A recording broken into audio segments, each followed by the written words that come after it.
Good morning. Welcome back to pre market road by Reliance trading academy.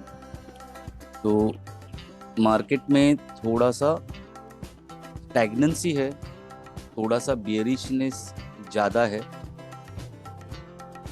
अगर मैं S&P से start करूंगा, Dow Jones, SGX, Nifty, bank Nifty, इस sequence में हम जाएंगे। तो एसएनपी 500 में जो मैं डेटा बिल्टअप देख रहा हूँ वो बहुत ज़्यादा बुलिश अभी नहीं रहा है। बियरिश सेंटिमेंट्स ज़्यादा दिख रहे हैं मुझे, जो भी ऑप्शंस का डेटा मैं देख रहा हूँ। तो अगर ये बेरिशनेस कंटिन्यू होता है तो नीचे की तरफ दिसंबर में मैं इस ऑब्वियसली नवंबर की अभी almost we are in the last week, so दिसंबर का जो मैंने डेटा देखा है तो उसमें मुझे नीचे की तरफ एस&पी 500 को 3800 से लेके 3700 तक का टारगेट्स बनते हुए दिख रहे हैं। ऑब्वियसली डेटा चेंज हो सकता है और होता भी है। तो अगर मैं ट्रेंड की भी बात करूं तो ये जो ट्रेंड बन रही है, ठीक है, अगर इस ट्रेंड को मार्केट फॉलो करता है तो भी नीचे हमें इस ट्रेंड लाइन को टच करने के लिए नीचे तक आना पड़ेगा, जो 3850 के आसपास बन सकता है। बट ऑप्शंस के डेटा के हिसाब से दिसंबर में 3800 से लेकर 3700 का टारगेट एस&पी 500 में बन रहा है। एस&पी 500 में और एक धोखे की घंटा, बहुत बड़ी धोखे की घंटा, पूरे ग्लोबल मार्केट्स के लिए भी वो धोखे की घंटा हो सकती है। काफी लोग मूविंग एवरेज में double exponential moving average use करते हैं, ठीक है। तो डबल एक्सपोनेंशियल मूविंग एवरेज में हम लोग जो क्रॉसओवर ट्रेड करते हैं डबल एक्सपोनेंशियल मूविंग एवरेजेस का, ठीक है, तो इसमें अगर हम देखें, मैं 20 और 50, ठीक है, ये दो moving averages, exponential moving averages मैं प्लॉट करता हूँ इसमें, और मैं वीकली और मंथली चार्ट पे जाऊंगा, ठीक है। तो वीकली चार्ट पे ऑब्वियसली आप देख रहे हो कि यहाँ पर एक बियरिश डाइवर्जेंस या बियरिश क्रॉसओवर हो चुका है, ठीक है। और जो हमारा वीकली का 50 डेमा का जो लाइन है, okay, 50 weeks exponential moving average, double exponential moving average, okay.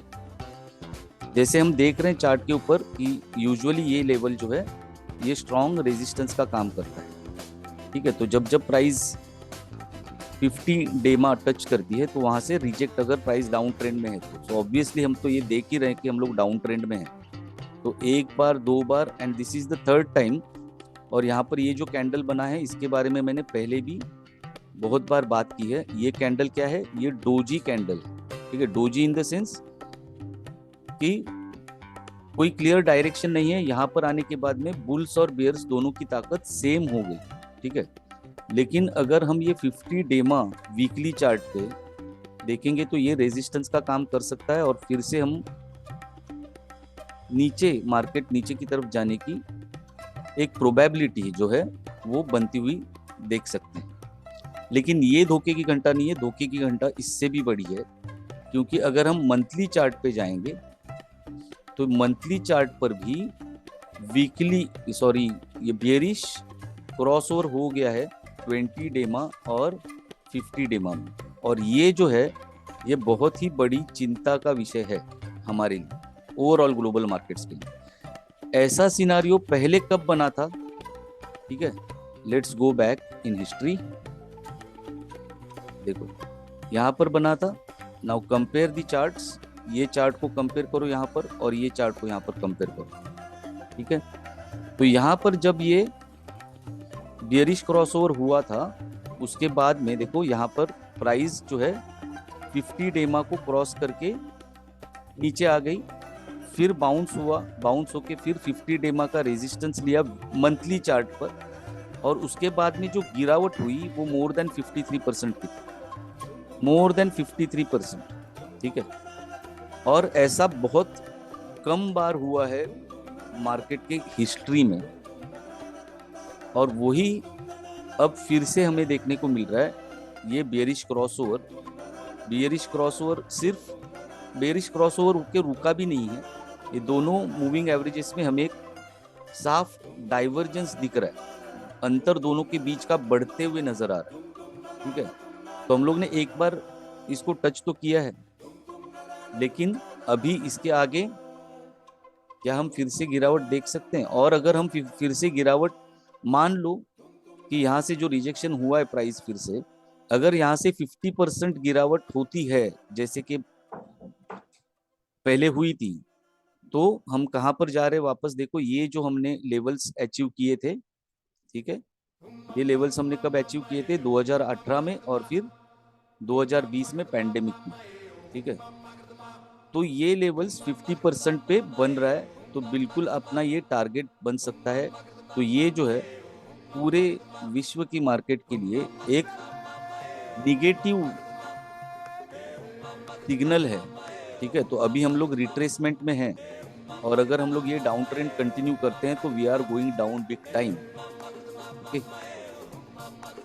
Dow Jones में भी सिमिलर क्रॉसओवर है, बट डाउ जोन्स में फिलहाल जो सपोर्ट बना हुआ है फिलहाल इस हफ्ते के लिए, हफ्ते भर के लिए या अगले हफ्ते भर के लिए, तो 33,600 का सपोर्ट बना है, लेकिन एट द सेम टाइम 33,800 का जो रेजिस्टेंस है वो बढ़ता हुआ दिख रहा है, मतलब रेजिस्टेंस स्ट्रांग हो रहा है, रिजेक्शन प्राइस को स्ट्रांग 38,800 से मिल रहा है और मिलेगा। ठीक है, बट अगर हम लोग ऊपर सस्टेन कर दिए रेजिस्टेंस को ब्रेक करके, तो हमें अच्छी खासी ऊपर की दौड़ मिल सकती है, but as of now 38,800 is a strong resistance, और अगर हम लोग 33,600 के नीचे आ गए तो अगला जो डाउ जोन्स का टारगेट बनता है वो 33,000 और 32,750 का टारगेट बनता है। ठीक है, अब आते हैं एसजीएक्स पे।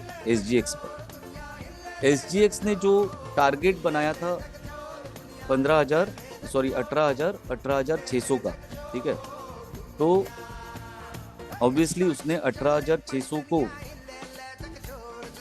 एक बार सैल्यूट किया है, सिर्फ 7-8 रुपए से वो मिस हो गया था। ठीक है, एसजीएक्स निफ्टी डेली चार्ट, यहाँ पर हाई कितना है देखो, 18,592, 18,592 का यहाँ पर हाई लिया था, और वहां से प्राइस को रिजेक्शन मिलना शुरू हो गया। अगर मैं एसजीएक्स निफ्टी का डेटा देखूं तो अभी भी फिलहाल, और निफ्टी और एसजीएक्स निफ्टी मैं दोनों की साथ में बात करूंगा, तो 18,000 का सपोर्ट, अगर ऑब्वियसली 18,000 का सपोर्ट अभी पिछले महीने में जितना या पिछले कुछ हफ्तों में जितना स्ट्रांग था, अभी वो उतना स्ट्रांग नहीं रहा। ठीक है, लेकिन अभी भी 18,000 का सपोर्ट है, डेटा चेंज हो सकता है। अगर 18,000 के नीचे हम लोग गए, ठीक है, तो ऑब्वियसली देखो अभी भी निफ्टी और एसजीएक्स निफ्टी में लगभग 100 पॉइंट का डिफरेंस मेंटेन किए करके रखा हुआ है। तो अगर हम लोग 18,000 के नीचे गए तो अगला टारगेट जो है आने वाले कुछ हफ्तों में, अगर बेयर्स ने अपनी पकड़ मजबूत कर ली मार्केट के ऊपर और हम 18,000 के नीचे सस्टेन हो गए, तो नीचे का हमारा टारगेट जो है वो फर्स्ट टारगेट 17,500 का बनता है निफ्टी के लिए। तो थोड़ा सा बियर्स का पलड़ा फिर से एक बार भारी होते हुए दिख रहा है। कुछ निगेटिव न्यूज़ भी बहुत ज़्यादा आ रही है। रिसेंटली जो लेटेस्ट जो भी फेड का मीटिंग हुआ रहेगा उसका जो मिनट्स है, we are waiting for the minutes, उसमें क्या डेटा क्या वो लोग बोलते हैं। लेकिन सबसे बड़ी धोखे की घंटा चाइना से आ रही है। चाइना में जो गुआंगझोंग क्या जो उनका वहाँ पर सिटी है, मुझे प्रोनाउंसिएशन ठीक से नहीं आ रहा, बट वहाँ पर फिर से एक बार लॉकडाउन इम्पोज हो गया है और उसके वजह से यूएस मार्केट्स में भी बेरिशनेस छा गया है। कल जो यूएस मार्केट्स में चाइनीज कंपनी के स्टॉक्स है वो उन्होंने बहुत बड़ी गिरावट देखी और उसका असर ऑब्वियसली पूरे मार्केट्स पर धीरे धीरे होता दिखेगा। ठीक है, तो corona might be coming back, might be stronger than before.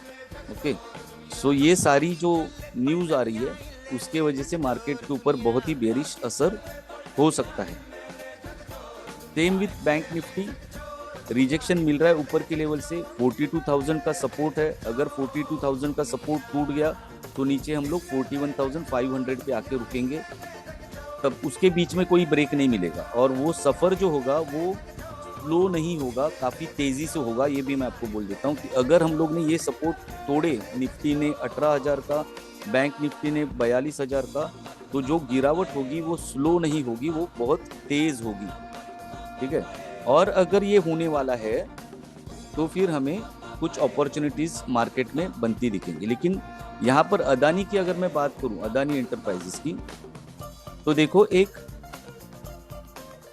यहाँ पर ट्रायंगुलर पैटर्न बन रहा है। अगर हम छोटे टाइम फ्रेम में जाएंगे तो ट्रायंगुलर पैटर्न बन रहा है, तो हमें यहाँ पर ब्रेकआउट 1-2 दिन में, या हो सकता है आज, हमें यहाँ पर ब्रेकआउट मिल सकता है। एक बार ब्रेकआउट मिलेगा तो उसके बाद में we can expect a big move in Adani enterprises.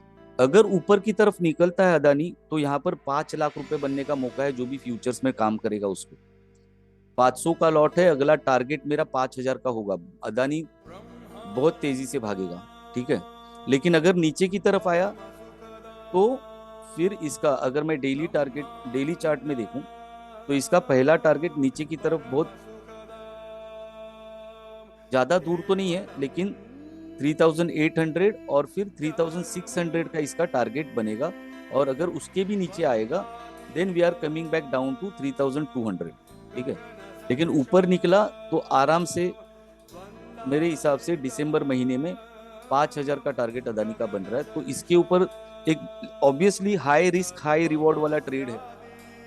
तो जब भी हम एंट्री मिलेगी तो शुरू में अपने पोजीशन हेज करके चलेंगे, और एक बार डायरेक्शन क्लियर हो गया और हमें क्लियर पिक्चर दिखने लग गया कि टारगेट्स दिखने लग गए, तो जो लॉस मेकिंग लेग होगा वो हम एग्जिट करके प्रॉफिट मेकिंग लेग में हम लोग और पोजीशन इंक्रीज कर सकते हैं, ठीक है।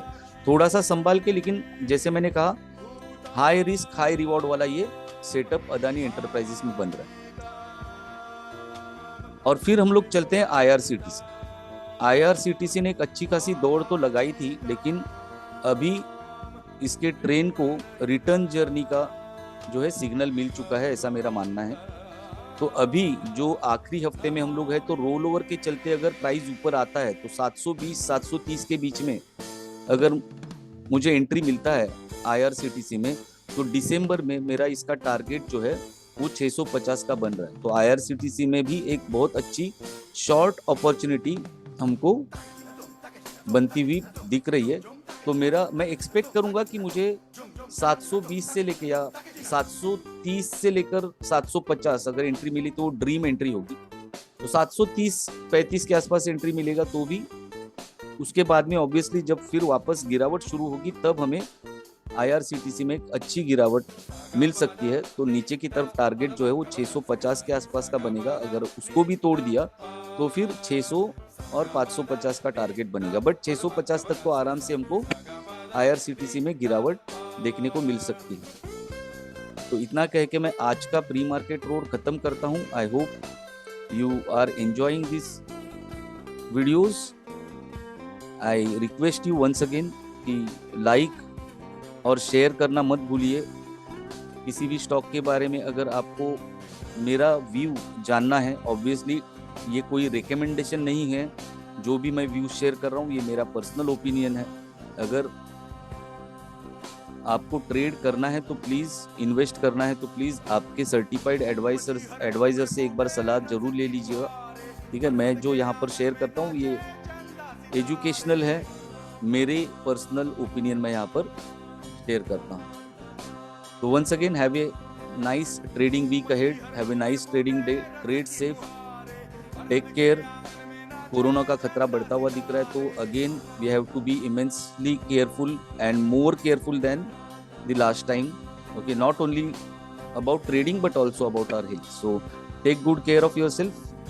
Have a nice trading day. See you again tomorrow in Pre-Market Roar by Reliance Trading Academy. Thank you.